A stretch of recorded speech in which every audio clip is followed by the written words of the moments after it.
د لوی سپېڅلي څښتن تعالی په سپېڅلي نامه چې ډېر مهربان او بخښونکی دی، ټولو قدرمنو کتونکو اورېدونکو ته څوک چې په دې وخت کې موږ په ژوندۍ بڼه ګورئ او که څوک به بیا موږ وروسته ګورئ، ټولو ته ډېر زیات سلامونه. د لوی افغانستان تلویزیون ته ښه راغلاست. ملګرو څنګه چې تاسو ته جوته ده، تاسو به په سرخط کې لوستلي د نن زما موضوع چې ده هغه لکه څنګه د پنجابي ریاست یا د پنجابي فوز څنګه د پښتنو یا د پښتونخوا د پښتنو په منځ کې هغوی بې اتفاقي پیدا کوي او دوی په حکومت کوي. ځکه دلته چې کله نه پاکستان جوړ شوی دی، دغه پالیسي چې د پخوا انګریزانو پر مخ باندې وړه چې تقسیم کا او حکومت وکړه، نو هغه پالیسي پنجاب چې ده هغه خپله کړې ده او همدا د نورو قومونو سره کوي. په داسې په پښتونخوا کې که موږ وګورو د کله نه چې دغه ته لږه شانته امنیت راغلی نو هغه دوی چې کله دغه ته پوه شول چې وسایل نورم دي او دوی غواړي په نورو هېوادونو باندې خرڅ کړي، نو بیا دلته داسې یو سلسله یې جوړه کړه چې دغه خپله د ملتپاله ګوندونه او دغه نور لکه مذهبي ګوندونه چې دي دا په خپل منځو کې سره په جګړه باندې اخته کړي او دوی چې دی هغه څه مقصد او موخې چې دي هغوی ته پکې ورسېږي. که موږ وګورو د دې څو لسیزو نه دا کار روان دی، خو اوس چې دی اوس دا څه موده کېږي چې د بلوچستان ملتپاله او بېلتونپاله یا خپلواکي غوښتونکي همداسې په پښتونخوا کې ځینې داسې ګوندونه شته لکه د ټي ټي پي چې هغوی د اصلحې په زور باندې غواړي خپلو موخو ته ورسېږي. نو بیا دلته داسې دی چې بیا دا د پنجاب کوم آرمي چې ده دوی بیا یوه خپله ایجنډا لري، دوی بیا داسې سیاستونه پر مخ باندې وړي چې دغه دوی چې کومې موخې دي هغه ولا داسې کړي چې خپله مغزهي اوسېدونکي ناغزهي قومونه لکه پښتانه یا که بلوچستان کې داسې چې هغه په خپل میندو کې سره په جګړه واچوي. که ستاسو توجه وته یو څه موده مخکې موږ یو پروګرام کړی یو میاشت تقریبا ډېره وشوله چې هغې کې ما دا ویلي و چې هغې کې داعش چې په بلوچستان کې دی هغوی د بیلتون پاله کوم یا ازادي غوښتونکي کوم ګوندونه چې هغې ته ګوتڅنډنه کړې وه چې تاسې ځینې مشران او ستاسې ډلې چې دي موږ به یې په نښه کوو او موږ به د هغې په ضد باندې جګړه پیل کوو. دا داعش ډلې ویلي ځکه دا د دې شاته څوک دي؟ د دې شاته هغه دي چې ځکه چې دغه د ملتپاله غورځنګونو چې په بلوچستان کې دي دغه ورنه ډېر زیات په تنګ دی د پنجاب فوز، نو هغوی اوس دغه رقم سلسله کارونه شروع کړي دي. نو مسله داسې ده کې بیا ما سره ما خپله یو دغه یو ویډیو را سره د هغه بل سره لږ وروسته نشر کوم، نو ځکه دا پروګرام خو ما ټیک ټاک ته په خپله ونه لېږو ځکه هغه ویډیو کې داسې دي چې ټوپکې ورسره دي د ټي ټي پي خلکو سره، نو دې په خاطر باندې زه نه غواړم ځکه بیا هغه ټیک ټاک چې دی هغه بیا دا رقم ویډیوګانې نه پرېږدي او حتی هغه اکاونټ چې هغه بیا د منځه وړي. نو زه به دغه ویډیو سره شریک کوم، خو دې کې شاته کومه ایجنډه چې د پنجاب د فوز ده یا د پنجابي ریاست ده هغه غواړم له خپلو پښتنو ورونو سره شریکه کړم چې ځکه دوی باید ډېر زیات دغه طرف ته ځان وخیر کړي او دې باندې باید پوه شي دغه زموږ ولس خپله دغه ولسونه چې په دغه سیمه کې ژوند کوي دغه مختلف قسم خیلونه د پښتنو چې دي دا دلته ژوند کوي دوی باید یو ملت جوړ شي او د پنجاب د فوز په مقابل کې ودرېږي. نو د هغې نه چې مخکې زه دغه ته لاړ شم زه به دا ویډیو تاسو سره شریکه کړم. څه وخت به دې ځای کې دا اوس به دا زه پلی کړم تاسو سره. أأنذرتهم أم لم تنذرهم لا يؤمنون. صدق الله العظيم. عزت منه الله جل جلاله په اوله سپیره کې د انسان تقسیم کړی دی. یو مومن کافر مجاهر دی. کافر مجاهر ذکر الله جل جلاله په دوا آیتونه کې کړی دی. کافر مجاهر هغه کافر ته ویلی کېږي چې عقیده یې د کفر وي او په خوله باندې اقرار د کفر کو، او بل منافق ملحد زندیق دی. دا هغه انسان د عزتمنې چې د اسلام په لباس کې د کفر مدد کی، لکه د پاکستان حکومت چې دا د اسلام په لباس کې د کفر مدد کی. بالکل دا خبره موږ هم همیشه کړې ده چې همدغه د پاکستان دغه مرتد فوج چې دی یا ورسره په څنګ کې دغه ریاست چې دی د پنجاب دی همیشه د کفارو سره ودرېدلي دي او بیا خپل مسلمانان چې دي هغې باندې حملې کړي دي او د هغې وژنه یې کړې ده. او نو ځکه دا کار چې دی دا خو د پنجاب فوج چې دی هغې کوي. نو دلته مسله داسې ده زه به دا ویډیو لږ نور هم پلی کړم، بیا زه وروسته پرې خپله یوه تبصره لرم چې دا باید لږ نور هم زه دا منافق دی، ملحد دی، زندیق دی. دې ذکر الله جل جلاله په 14 آیاتونه کې کړی دی. الله جل جلاله فرمایي چې دا خلک شعور نه لري، یعنی دا مطلب چې په ځناور کې شعور وي، دا خلک په خرا په خنزیر او پستي نه بدتر دي. عزتمنې وي د جلسې د خرابولو د کورنۍ غلي قسم مې د خدای وي چې د مسلمانانو سره کوم ظلم شری دی، کوم جدای شری دی. مسلمان ودرېدل، وځورېدل، په شهادت ورسېدل. شیخ نصیب خان په شهادت ورسېده، مفتي نظام الدین شمزی رحمت الله علیه په شهادت ورسېده، شیخ سمیع الحق په شهادت ورسېده، د مفتي سیف الله فتوا ده، د شیخ شیر علي شاه فتوا ده، د شیخ حماسي فتوا ده، د شیخ عبدالسمیع الغزنوي فتوا ده، د مفتي محمد زاهد عزیز خیل فتوا ده، د شیخ ثقیب صاحب فتوا ده چې د پاکستان جهاد فرض جهاد دی، فرض عین جهاد دی. د ټولو علما دا اوس وایي که نه چې په پاکستان باندې جهاد چې دی دا چې دی اینه دا روا دی. مولوي صاحب ویلي دا خبره حقیقت هم ده، وایي ځکه چې دوی دلته علما هم وژني، دلته چې دی اسلامي نظام نشته دی او دا یو کفري نظام دی او دا هېواد چې دی دا یو زندیق ریاست دی. نو دوی دا خبرې کوي، زه بیا لږ نور هم دغه کړم، بیا به پرې وروسته کرامو په دا باندې فتوا ده. امیر د سټیټ نه علما کرام چک شول، دا بزدلي ده، دا بزدل علما کرام دي، دا په اسلام ته وفادار نه دي، دا د کفر نه ډارېږي، د خدای جل جلاله نه. بالکل دا لار ته وفاداره نه دي. دغه دلته چې کوم د پاکستان چې دغه کوم علما دي دا پنجاب ته وفاداره دي او دا اسلام ته وفاداره چېرته دي، ځکه دوی خو په صغر د پاکه خبره نشي کولی. نو زه به دا نور هم دغه کړم، ځکه دا دا د کافرو د زلزلې نه ډارېږي، د دغې ظلمونو د زلزلې نه ډارېږي، د فرښتې د کوړې نه نه ډارېږي، د یغې کورسۍ نه نه ډارېږي. قسم مې د پښتو وي چې د قیامت په ورځ دا ملایون جواب ورکوي.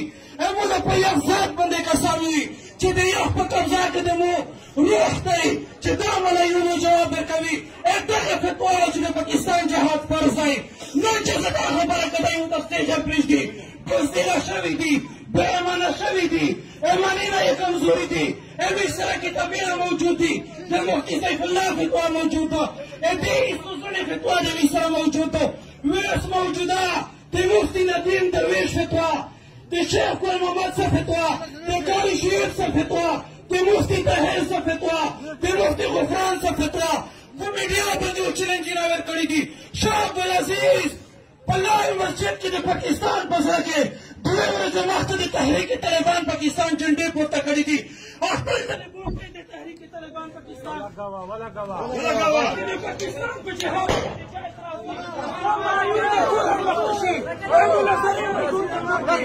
مباهله میدون ته جوړ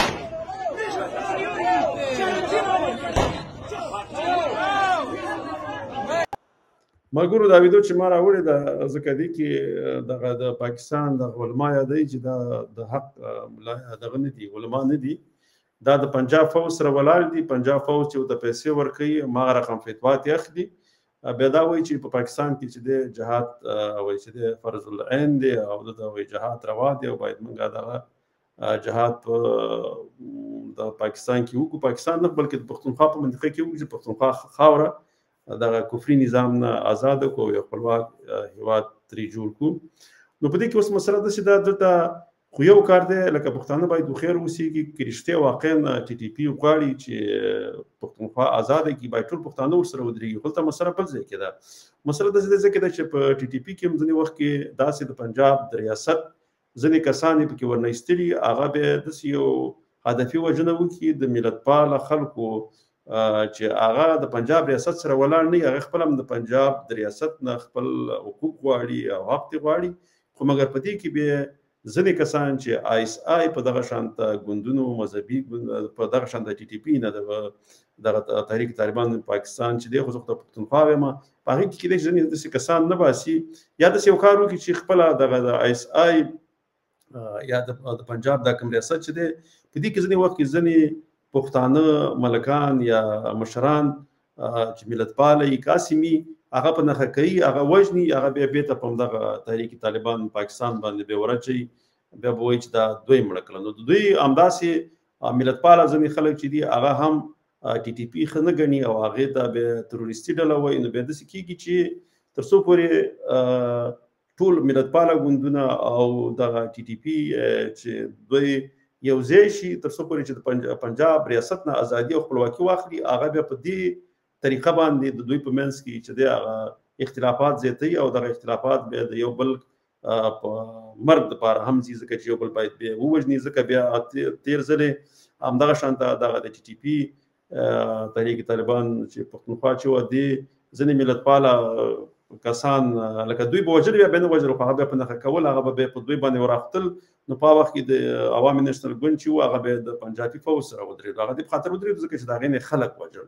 نو دلته همدغه مسله ده چې دا ډېره باریکه مسله ده. دې کې باید داسې وشي چې یو بل باندې الزامونه ونه لګوي. ښه پوهېږي که چېرته په عوامي نیشنل ګوند کوم کس په هدفي وژنه کې وژل کېږي یا په بمي چاودنه کې له منځه ځي، نو هغه باید پوه شي چې دغه ټول شاته علاج چې دی هغه همدغه د پنجاب ریاست دی. او داسې که چېرته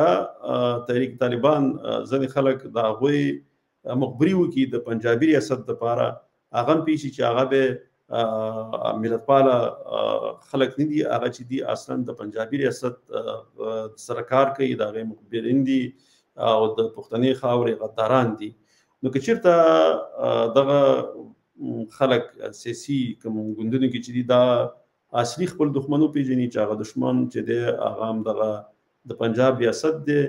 او هغوی همیشه همدغه خپله دغه ملتپاله ګوندونه مذهبي سره جنګوي او هغوی ورباندې حکومت کوي او د دوی وسایل بیا په دې طریقه باندې وړي. نو ځکه دا خو د څو لسیزو نه دلته همدغه لوبه شروع کړې ده. اوس پښتانه باید خیر شي، دغه نه راوځي چې ته ملتپاله یې او ته چې د مذهبي دغه افراطي دې نه باید راوځي. دوی اصلا دغه په قومیت کې چې موږ ټول یو ملت یو، یو افغانان یو او د خاوره چې دا د افغانستان خاوره د عبدالله افغانستان د جوړولو په خاطر باندې میداني شي، میدان ته راوځي او هغه لاره چې ده کومه تګلاره چې ده هغه ورته پاک او صفای د لوی افغانستان. نو په هغه وخت کې بیا کېدلی شي چې دغه ټول ګوندونه چې دي دا سره یو شي. او که داسې چېرته کېږي، ځکه وګوره په دوی دا د پنجابي ریاست چې دی دوی د پښتانه دغلته په ډېرو وړو ګوندونو باندې تقسیم کړي دي چې د هر ګوند مشر چې دی هغه خپل د ګوند هغه مفاد او د خپل شخصي ځان چې ځان راوباسي او مخکې لاړ شي، د هغې دپاره کار کوي. بیا د پښتون ملت یا د پښتون ولس دپاره هغه بیا کار نه شي کولی. نو اول خو دا پکار ده چې دغه ټول که ملتپاله دا څه ګوندونه چې دي دا هم سره یو ځای شي او ورسره دا مذهبي ګوندونه چې دي دا هم یو شي او اصلي بیا سره په ټوله کې یو شي، یوه جرګه شي، یوه مرکه شي او اصلي دښمن چې هغه د پنجاب ریاست دی د هغې نه د خپلواکۍ دپاره لاړ شي. کار څومره دوی داسې فکر کوي چې د آیین لاندې به دوی خپل حقوق ترلاسه کړي، هغه نشي ترلاسه کولی ځکه چې هغه آیین چې دی هغه هسې په ورقو کې دی، خو چارواخت کې هغه آیین کوم هغه حق کوم صوبې ته ورکوي او کوم قوم ته ورکوي، هغه بیا د پنجاب ریاست هغه حق هغوی ته نه ورکوي او هغه وخت کې بیا هغه آیین چې دی هغه د پخپله لاندې کوي ځکه هغه زورور دي. ځکه که هر څومره دوی هم غواړي تر څو پورې چې د پنجاب فوز ونه غواړي کوم ګوند په حکومت کې نشي راتلی، نو دې په خاطر باندې که هغه ملتپاله ګوندونه یو که مذهبي ګوندونه یې ټول اول د پنجاب د بوټ پالش کوي، بیا د هغې نه وروسته او د هغې هرې غوښتنې چې ومني د هغې نه وروسته هغه په حکومت کې راولي. نو ځکه تر څو پورې چې د پنجابي ریاست یا د پنجابي فوز ټولې غوښتنې هغه کوم ګوند چې د پښتونخوا کې دي هغه ګوندونه یې ونه مني، هغه بیا ریاست کې نه راځي. نو هغه به اول ټولې هغه خپلې غوښتنې په د پنجاب ریاست مني، هغه پنجابي فوز، نو بیا د هغې نه وروسته به هغه ګوند چې دی هغه به په حکومت کې راځي. همداسې په بلوچستان کې هم ده. نو دغلته چې هر څومره که دغه ملتپاله ګوندونه دي وایي چې موږ د آیین د لاندې خپل حق غواړو، دا هماسې خبرې دي ځکه هېڅکله دوی د آیین د لاندې خپلې کومې غوښتنې چې دي هغې ته نشي رسېدلی. صحیح ده د پوهاوي دپاره که اول په لومړي کې دوی داسې ویلې چې صحیح ده موږ به داسې وکړو ځکه چې دغه فوج چې دی اوس هغه منظم دی او موږ سره هېڅ هم نشته دی، نو موږ به څنګه جګړې طرف ته لاړ شو. نو دغه د پوهاوي دپاره آیین شي کول هغه فرق نه کوي. خو اوس چې دی اوس وخت را رسېدلی دی ځکه آیین خو هغې واسې د پنجاب فوج د سره نه مني او داسې بیا د هغې تاسې وژني که تاسو هر څومره لکه د هغې هغه ټولې غوښتنې هم د پنجاب ریاست ومنئ، بیا هم هغه وژنه چې ده هغه ستاسې روانه ده او دلته دغه فوزي دغه کوم دغه چې دی اپریشن هغه روان دي نو دا غنه دا خدای چې به لکه دغه یو مقصد د پاره یو مخې د پاره چې هغه د لوی افغانستان دغه د پاره بای ټول راپورته شي او دا غي د پاره د خپل خپلواکۍ د پاره او هغه خپل خپلواکي واخلي سي لکه پاکستان هر څومره ورسیږي له نظامی لحاظ یا د اقتصادي لحاظ نه خو صرف واځي پنجاب رسیږي تا ته پکې نه غاښته او نه پاغي کې ستا اختیار شته چې ته د یو پنجابي سره ستا حقوق یو مساوي شي اوس وګوره چې پاکستان اتمی سلام لري په واګي چې دغه د پنجابي سره دی فیصله به د هغې په لاس کې تر څو پورې چې هغه ونه غواړي په چا باندې باندې استعمالېږي همداسې لکه ساده تجارت فیصلې چې دي هغه هم در پنجاب کوي که هغه ونه غواړي ته د خپل پښتون ورور سره په افغانستان کې تجارت نشي کولی ځکه چې ستا هغه بهرني پالیسي چې ده هغه هم د پنجاب په لاس کې ده نو ستا په هر څه باندې چې دی هغه یو پنجابی چې دی هغه قابض دی ته ترې څه هم نشي کولی تر څو پورې چې ته خپلواکۍ طرف ته لاړ نشي ځینې زموږ ورونه وایي چې پښتانه باید تعلیم ته مخه کړي په پښتونخوا کې وایي دا بالکل صحیح خبره ده ساینس او ټکنالوژي کې مخکې لاړ شي هغه صحیح خبره ده خو که ساینس او ټکنالوژي کې ته مخکې ځي او څه یو شی جوړې یو څه ایجاد کې نوی شی دغه کې تخلیقي نو بیا به هم هغه به د پنجاب په لاس کې ورځي لکه څنګه چې دغه اتمی سلا یو پښتون جوړ کړه پاکستان ته مګر واګي دغه په لاس کې دي پنجاب په لاس کې دي کار نوې ټکنالوژي کوم پښتون تخلیق هم کی واګي به هم د پنجاب په لاس کې ځکه چې هغه ریاست چې دی دغه ټول پاکستان جغرافیه چې د پنجابیانو په قبضه کې ده نو د دې لپاره چې د خپل خپلواکۍ طرف ته لاړ شي هر څه باندې خپل اختیار خپل ولري نو د لوی افغانستان لپاره یو موخه وټاکئ چې هغه د لوی افغانستان یو په ماغي باندې سره ټول شي مرګور تر بل بده پر لاس پارم خوشاله را موسو کله جن لري د الله په امان